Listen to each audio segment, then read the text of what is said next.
Assalamualaikum warahmatullahi wabarakatuh. Saya diundang sama teman-teman Trisakti nih, organisasi kepresidenan mahasiswa Trisakti. Trisakti di reformasi dipegang peranan penting. Tapi ini acaranya nggak di Trisakti nih. Kenapa acaranya nggak di Trisakti? Kebetulan ini lagi pakai aula karena di Trisakti lagi ada agenda juga. Jadi Kirain memang kan dulu tuh waktu zaman gua Hah? di Trisakti tuh antar fakultas sering ribut. Sekarang masih sering ribut nggak? masih tapi nggak sebanyak itu. Maksudnya nggak sering. Jadi sesering memang itu. waktu itu gara-gara sering ribut ada fakultas yang dipindahin ke Pulau Gadung kuliahnya. Tahun-tahun 97 98 lah. Tapi ini bukan gara-gara lagi ribut terus pindahkan. Bukan. Ini siapa namanya? Faiz, Pak. Pak Faiz ini ketua media, ketua BEM, ketua apa? Enggak, aku humas dari Ya. Trisakti. Aku Humasnya menlunya. dulu begini nih. Ini bisa jadi ketua nih. Amin. Kenapa di sini? Ini siapa namanya? Alam Maaf Alam dari mana? dari Fakultas Hukum. Ini album keberapa Mas Alam? Bukan Alam. Hah? Kalam. Oh Kalam ya. Jadi kalau Alam tuh, ini ceritanya gimana Mas? Akan seperti apa kan Mas kan dihukum ya, jadi itu mesti hati-hati ngomongnya.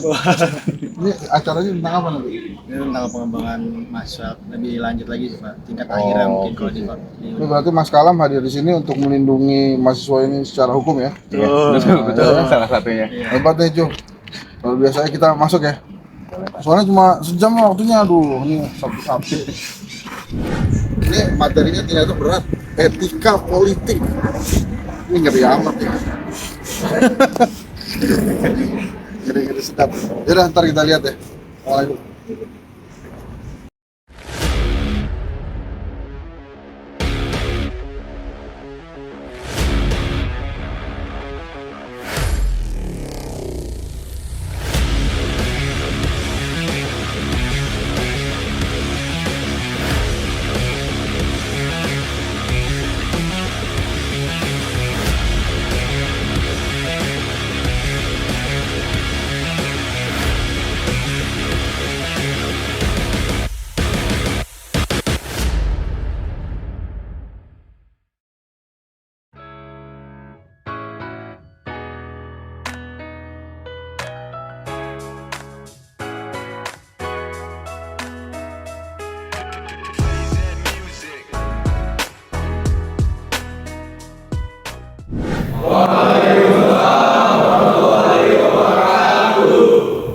Terima kasih Mas Wais.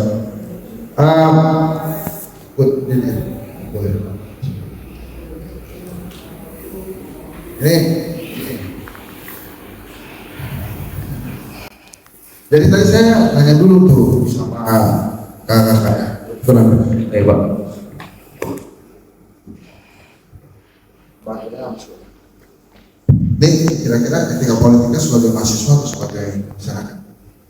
Menjalani fungsi sebagai mahasiswa atau menjalani fungsi sebagai anggota masyarakat biasa? Karena beda tuh. Kalau jadi mahasiswa tuh lebih enak. Nah ini kan bilangnya etika politik. Etika itu kan tentang nilai aja. Nilainya menurut mahasiswa politik itu gimana? Di Paramadina ada salah satu mahasiswa saya bilang begini, Pak, ini maaf ya, saya mungkin akan sering gak masuk di kuliah Bapak. Loh kenapa? Karena saya gak suka politik. Nah ini yang harus diluruskan Pak. Politik itu seni untuk mendapatkan kekuasaan, seni untuk mendapatkan apa yang kita inginkan secara kepentingan. Itu politik. Jadi kalau sekarang Grogol itu masih naik patas enam nggak sih? Atau naiknya busway kalau ke kampus Grogol? Busway. Pernah naik busway berdiri? Lagi gantungan. Tiba-tiba ada yang mau berdiri nih, mau bangun, dia udah beres-beres. Apa yang kita lakukan? Siap-siap mendudukin tempat itu kan? Emangnya cuma lo doang yang pengen? Enggak. Kanan kiri lu juga tuh. Belum lagi kalau ada kolusi dan konspirasi dari yang duduk sebelahnya. Misalnya ya, dia duduk nih. Ntar kalau dia bangun, lu duduk sini. Ini kan konspirasi sama sebelahnya kan. Sementara lu juga pengen duduk. Begitu dia angkat pantat 5 menit dikit aja, 5 cm dikit aja langsung set. Biar orang begitu langsung duduk gitu. Itu berpolitik. Kita memang diajarkan berpolitik, zona politik kan, manusia yang berpolitik. Jadi selalu begitu. Nah, sekarang batasannya mau sampai apa? Batasannya menghalalkan segala cara atau tidak?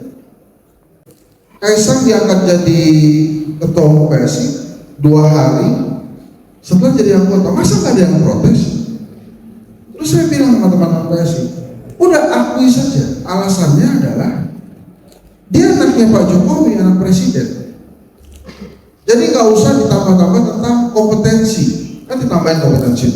Mas Hensa tahu Kaisang itu menjalankan startup yang banyak banget, kemampuan manajernya luar biasa, perusahaannya banyak banget. Iya, ngerti perusahaannya banyak, startupnya banyak, dia mengelola uang banyak, modal usahanya juga gede. Pertanyaannya kalau dia bukan anak presiden, dia dapat itu atau tidak? Kan gitu. Jadi udah nggak apa-apa juga. Kenapa PSI bisa begitu? Karena memang aturan PSI begitu. Secara etika makanya nggak apa-apa di PSI, boleh. Karena di ADART yang paling berkuasa penuh itu adalah Dewan Pembina. Dewan Pembinanya boleh memutuskan, nggak usah pakai kongres. Oke, saya tanya, ini partai anak muda atau kolonial sebetulnya? Yang berdemokrasi aja, yang kolonial celah-celah itu pakai kongres kalau menentukan sesuatu. Mau menunjuk capres pakai kongres, mau menunjuk cawapres pakai kongres. Di PSI nggak perlu, dibuka aja kayak jadi secara etika boleh. Jadi nggak apa-apa juga. Jadi waktu saya ditanya boleh nggak, terserah PSI. PSI-nya mau marah-marah, boleh, nggak juga apa-apa. Karena kita kan nonton aja. Kemudian kita memberikan penilaian, kalau kita nggak suka, ya nggak usah dipilih, kan gitu. Tapi secara etika dia boleh. Terus ada perbandingkan kan? Itu kalau jadi ketua OSIS saja lebih banyak tuh aturannya dibandingkan jadi ketua umum PSI kan? Ya lebih kan, bapak lu mah presiden, ini nggak bisa lagi. Sekarang nih, secara etika Pak Jokowi melanggar kan?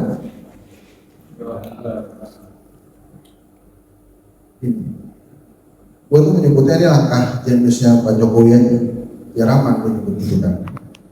Karena kan kita ini gak ada yang menyangka sosok Jokowi sederhana, cuma kemudian dia taruh anaknya jadi wali kota Solo, dia taruh anaknya jadi wali kota Medan, dia taruh anaknya jadi ketua umum PSI.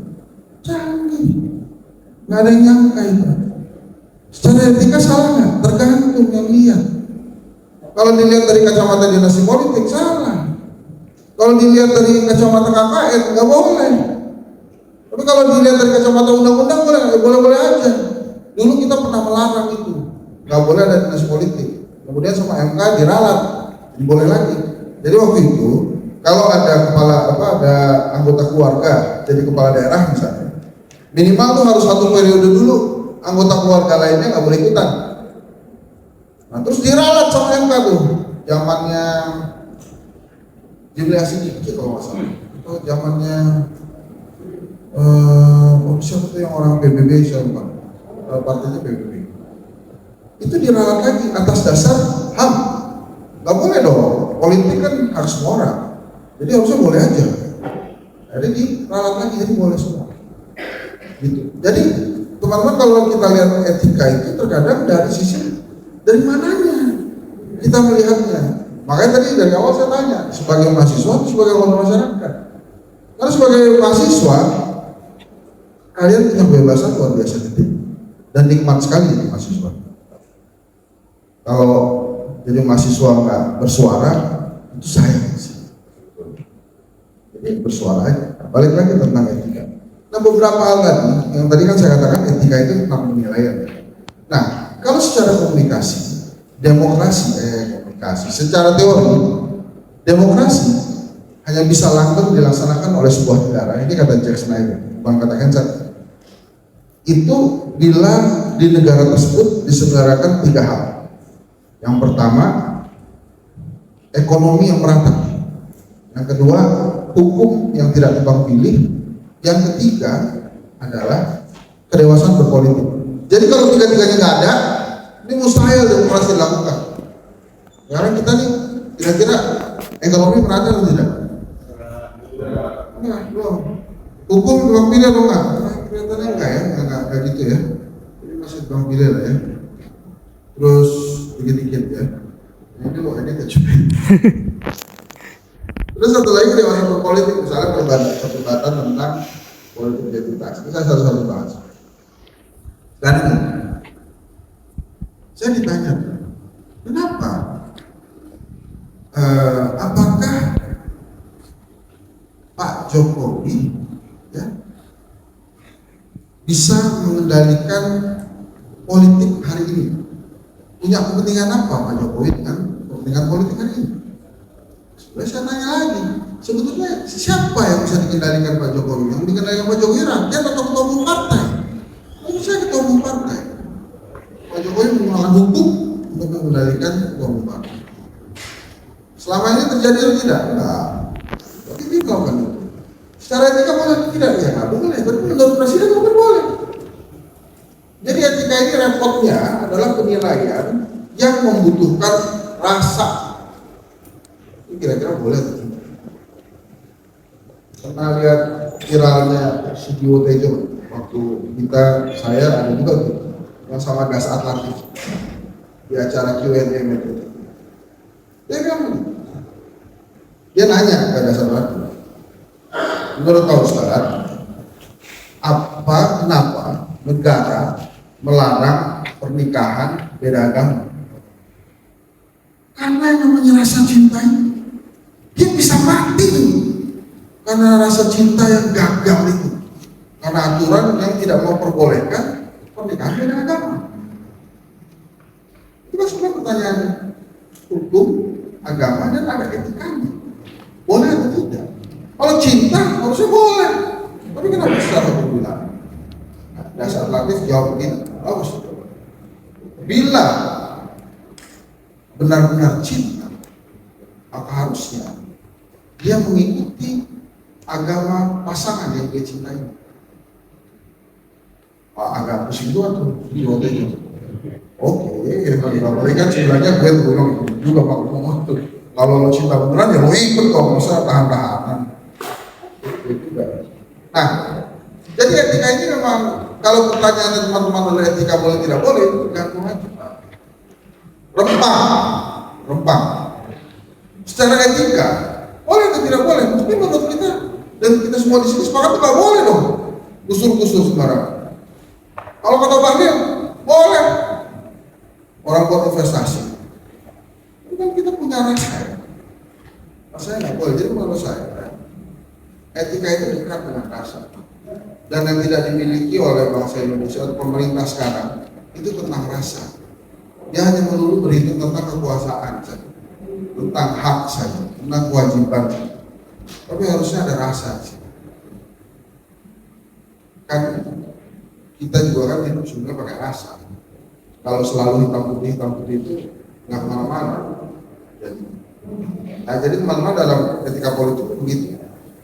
Nah, satu lagi saya ingin mencontohkan misalnya gini. Money politics. Secara undang-undang dilarang, karena termasuk bribing. Tapi pembuktiannya susah. Hasil surveinya kedai kopi terbagi 3, 40% menerima uangnya dan akan memilih yang memberikan. 40% seluruh Indonesia.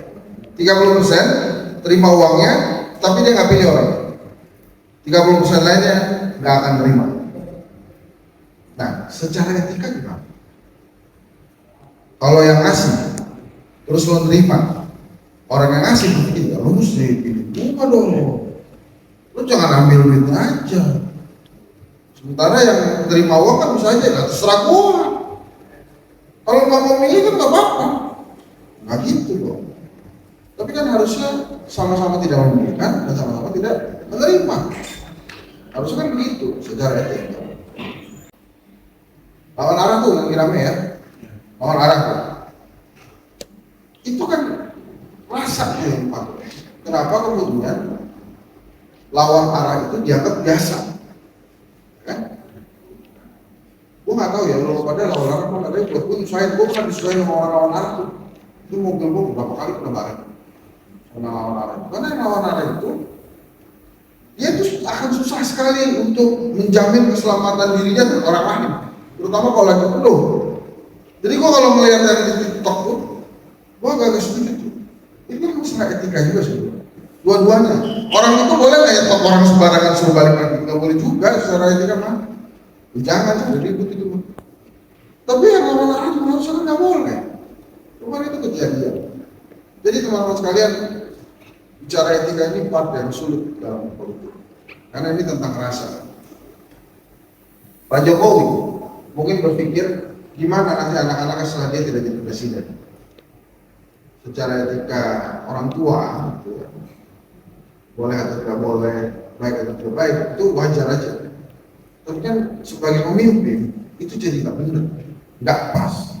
Tapi kalau kita lihat dari demokrasi, nggak ada yang salah dari itu. Makanya kalau politik hanya dilihat dari boleh atau tidak boleh berdasarkan peraturan undang-undang yang berlaku,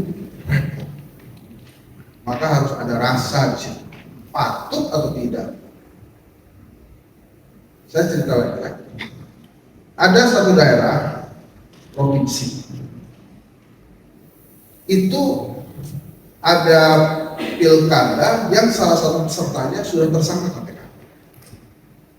Tapi pada saat hari H, karena tersangka yang baru udah nggak seperti awal, akhirnya dia ikut si tersangka ini menang